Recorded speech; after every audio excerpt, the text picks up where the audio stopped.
آتش بازی کا اسلام میں کوئی تصور نہیں۔ آتش بازی جو ہے وہ اسلام کے خلاف ہے اور اپنے مال کو ضائع کرنے کے مترادف ہے۔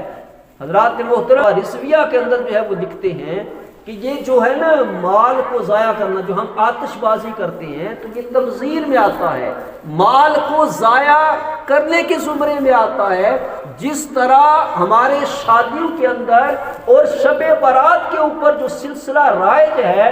یہ سراسر جو ہے وہ حرام اور ناجائز ہے اور مال کو ضائع کرنے کے مترادف ہے۔ اس میں سوائے مال کے ضائع ہونے کے اور کچھ بھی حاصل نہیں ہوتا، اور مال کو ضائع کرنے کے حوالے سے اللہ تبارک و تعالیٰ جو ہے وہ قرآن پاک میں ارشاد فرماتا ہے وَلَا تُبَذِّرْ تَبْذِيرًا،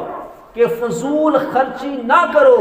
بے جا اپنے مال کو ضائع نہ کرو۔ ان المبذرین کانوا اخوان الشیاطین، فرمایا کہ بے شک مال کو ضائع کرنے والے یہ شیطانوں کے بھائی ہیں۔ وَكَانَ الشَّيْطَانُ لِرَبِّهِ كَفُورًا، اور شیطان اپنے رب کا سب سے زیادہ ناشکرا ہے۔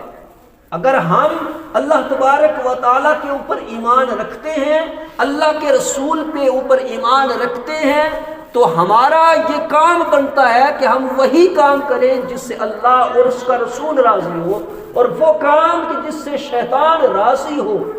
وہ کام ہمیں چھوڑنے چاہیے، کیونکہ ہم خدا کے بندے ہیں اور ہم نے خدا اور اس کے رسول کو راضی کرنا ہے، شیطان کو راضی